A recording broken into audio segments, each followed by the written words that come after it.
जैसे आपको मालूम, आप सब बैठ जाए एक बार, सब बैठ जाए एक बार, जो जहाँ खड़ा है वो वहीं बैठ जाए एक बार। हमारे बीच में हमारे महाराज श्री हरिश्चंद्र दास जी महाराज भी आ गए हैं और दो सेवक सुमाता शर्मा जी, बहन जी किधर बैठी है, कहाँ गए वो भाई साहब, बहन जी कहाँ बैठी है वो,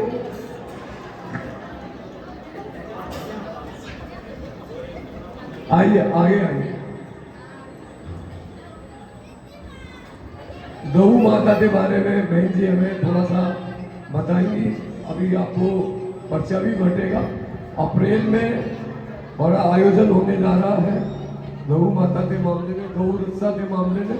तो बहन जी भी हमारे को कुछ हमारे उसके बारे में थोड़ा सा ज्ञान प्रकाश करेंगी और महाराज जी भी हमारे से दो आशीर्वाद वचन। आपको मैं बताऊं, जब अब ऐसा सब सुना है अपन ने कि जो सीधा होता है ना उसका भगवान मालिक होता है, ऐसा सुना है ना अपन ने हमेशा। बहुत सी कहानियां भी सुनते हैं भागवत वगैरह में। तो हमारे भी बीच में हरिश्चंद्र दास जी महाराज इतने सरल, इतने सीधे, जिसका कोई वर्णन नहीं किया जा सकता। जब आप भतीजी में जाओ तो ये कह नहीं सकते हैं जब इनसे मिलने के बाद में कि अभी अभी महाराज जी ने 108 कुंड, अभी आवाज आ रही है, कहां से आ रही है,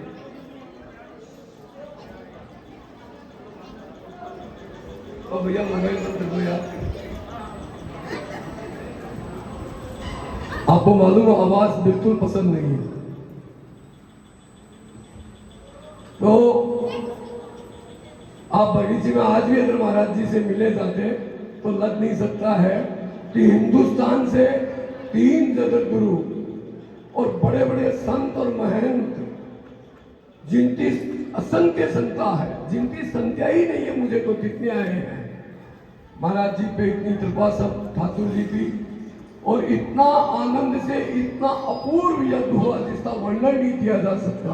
जयपुर की धरती पे ये साक्षात परमात्मा ने महाराज जी का आके यहाँ इस तरीके से इस यज्ञ को सफल बनाया है जिसका वर्णन नहीं किया जा सकता शब्दों में। तो इतना बढ़िया, इतना सुंदर यज्ञ हुआ जयपुर में। जिन्होंने दर्शन किया, जो वहाँ गए, उनको मालूम है ये सब। और मैं महाराज जी से भी मैं प्रार्थना करूंगा कि 5 मिनट में आशीर्वाद वचन बोले और उसके बाद बहन जी से प्रार्थना करूंगा कि वो भी अपने 2 शब्द हमें सबको बोले। तो पहले महाराज जी से मैं प्रार्थना करूंगा।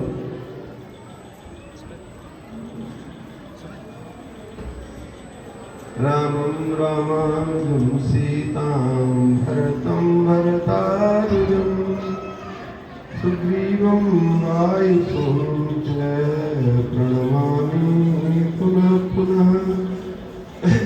आशीर्वाद। फागुन का महीना चल रहा है, ठाकुर जी के साथ इतना आत्मीयता हो जानी चाहिए, इतनी आत्मीयता बढ़ जानी चाहिए कि वो झांकी सतत हमारे अंतःकरण में हमको प्रेरित करती रहे। आज देखो कैसे ठाकुर जी के गुलाल लगा था, कैसे ठाकुर जी के ऊपर रंग पड़ा था। एक पद सुना दो।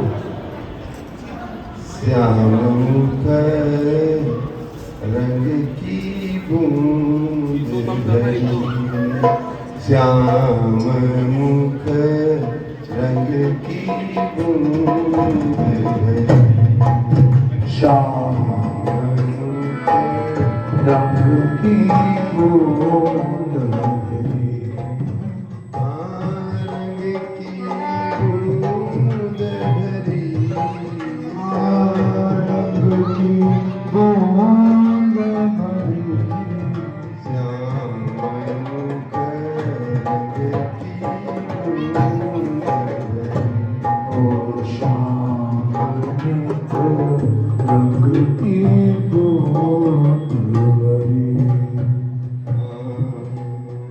भरी कर चले गए। मानव काम कसौटी ऊपर, मानव काम कसौटी ऊपर,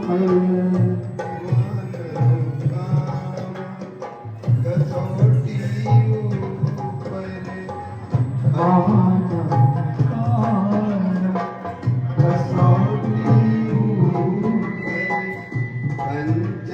की कस परी श्याम कंचन की कस परी श्याम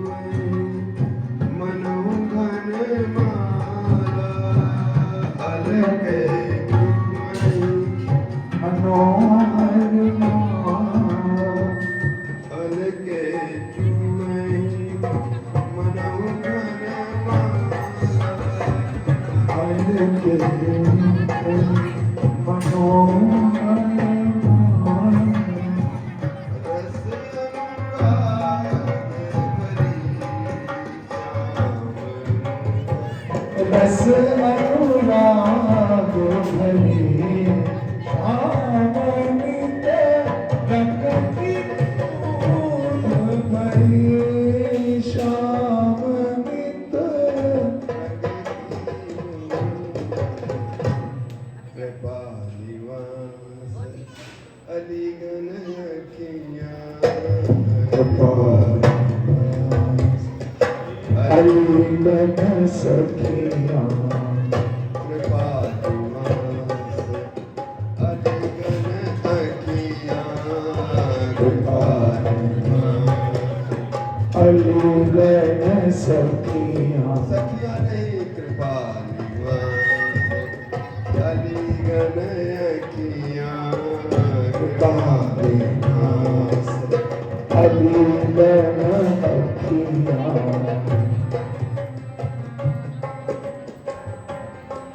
रस अनुराग भरी श्याम रस अनुराग भरी श्याम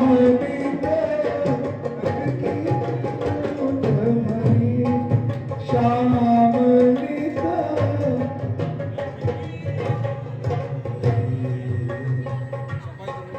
इसका भाव आप लोग शायद समझ गए होंगे। हम ठाकुर के साथ होली खेल रहे हैं और होली का तो आनंद ही ऐसा है।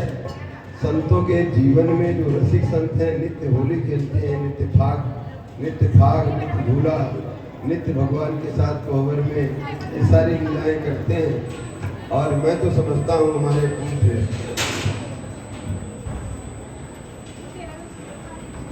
त्रिवेणी सरकार नित्य इस अष्टयाम सेवा में लीन रहते थे।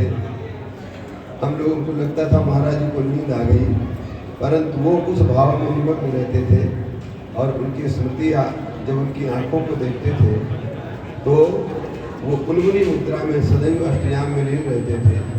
आज उनकी स्मृति आ करके आह्लाद हो रहा है। नित्य जो होली खेलेगा उसके जीवन में कभी विषाद आ ही नहीं सकता। संतों के जीवन में कभी विषाद नाम करके कोई चीज नहीं रहती। महाराज जी आप लोग मुखार में देखे होंगे, कभी विषाद में रहा ही नहीं। ऐसे पूज्य महाराज जी के द्वारा जो होलियाँ गाई गई हैं ये भी उन्हीं की होली है। और ठाकुर जी के उस मुखार बिंद पे किसी ने मारा पिचकारी, तो कैसे हमारे ठाकुर जी श्याम सुंदर हैं, शालिग्राम जैसे कपोल और शालिग्राम के ऊपर जैसे सोना कसा जाता है तो केसर की बूंदें ढल करके आ रही हैं, तो ऐसा लग रहा है कसौटी के ऊपर सोना कसा गया है। और फिर अलकावलियों से उस केसर और इत्यादि से जो रंग टपक रहा है मानो प्रेम रस ही बरस रहा है। उसका जो नज़ारा देखते हैं वो सुता उनके जीवन धारा में प्रेम आ जाता है ऐसा। और फिर सखियाँ हमेशा इसी छवि को देखती रहती हैं। देखो कैसे हमने इनके ऊपर मारा पिचकारी और फिर प्रतिकार में इन्होंने क्या किया, ऐसे इनकी झांकी बनाया, हमारे को निहाल कर दिया।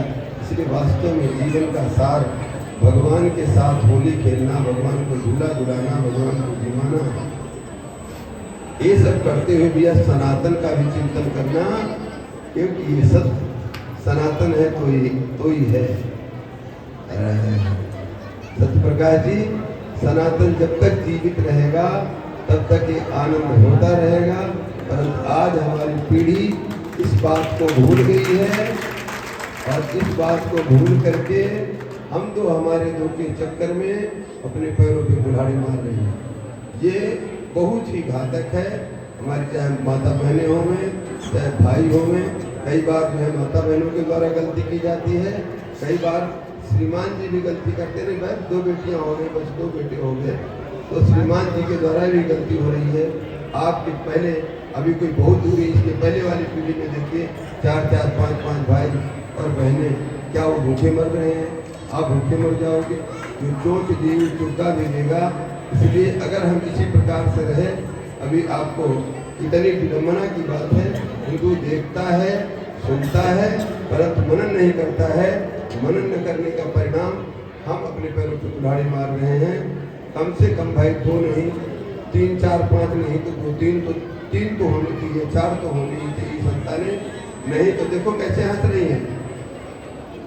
3 है तो 4 होने जाने अभी अवस्था है। बोलो सिया और रामचंद्र की जय। 4 हो जाएंगे और जो 4 से 5 जावे उसको है सत्य प्रकाश जी, जो 4 से 5 जिसकी संतान हो उसको मातृत्व सम्मान से पुरस्कृत किया जाए मंडल के अंदर। असली मातृत्व तभी होगा जब 4-5 संतानें होंगी। नहीं तो कहे कि जो है 1-2। अच्छा सुनिए, मैं आप सबसे एक प्रश्न करूंगा। बातें बहुत ज्यादा कर रहे हैं, ये बात वो हंसी मजाक की नहीं है, ये हमारे देश की बात है, हमारे धर्म की बात है, हमारे जाति की बात है। बहुत गर्व करने की, सोचने की बात है। प्रसव पीड़ा होती है माताओं को, मैं जानता हूँ, और किसी भी पशु योनि हो चाहे किसी मनुष्य योनि हो, सबकी प्रसव पीड़ा एक जैसी होती है, ऐसी बात नहीं है। वहाँ की पशु प्रसव पीड़ा नहीं होती है क्या? जो आपको खाने के लिए तैयार है, 8-8, 10-10 बच्चे पैदा करके और आपको समाप्त करने की ये गजबा हिंद करने की बात सोच रहे हैं, वहाँ उनको प्रसव पीड़ा नहीं होती है। वो अपने धर्म के लिए सब कर रहे हैं और हम हमारे धर्म के लिए क्या कर रहे हैं? केवल कीर्तन करने मात्र से काम नहीं चलेगा भैया। कीर्तन बंगाल में भी होता था, पाकिस्तान में भी होता था, अफगानिस्तान में होता था। रणजीत सिंह का राज्य कहाँ तक था? परंतु क्या रह गया वहाँ? आज कोई राम राम कर सकता है? और आज यहाँ भी देखो, आज देखिए कितनी विडम्बना है। हिंदू समाज की कोई सुनने वाला नहीं। आप सुनाओगे तो ही सुनेगा, आप संगठित रहोगे तो ही सुनेगा। संकीर्तन में तो संगठित है। मैं जो है खड़े होकर के कह देता हूँ, अभी शायद कोई समझे होंगे, सुने होंगे कि नहीं सुने होंगे। दिल्ली की कल या परसों की घटना है। होली का खेल, 11 साल की बच्ची छत पर से रंग डाल रही थी अपने भाई बंधुओं में। एक चला गया नीचे, फटक पड़ गया, उसकी माँ के ऊपर पड़ा और उसकी छाता एक उसके लग गया। उसका परिणाम क्या हुआ आप लोग सुने होंगे हैं? और कोई बोलने वाला नहीं, कोई नेता बोलने वाला, चाहे बीजेपी वाला हो चाहे कांग्रेस हो। समझ लिया जाए कितनी हमारे साथ विडम्बना हो रही है। इस स्थिति में हम कैसे बचेंगे जब तक? और भैया खूब आपके पास पैसा होता है, परंतु अगर आपके पास जनबल की शक्ति नहीं है तो चोर डकैत थप्पड़ मार करके ले जाते हैं कि नहीं ले जाते हैं? केवल हम पैसा इकट्ठा करने में लगे हैं और उस पैसे की सुरक्षा करने के पास हमारे पास ताकत नहीं रहेगी तो हमारा ये सब कुछ लुट जाएगा। कैसे लुटेगा?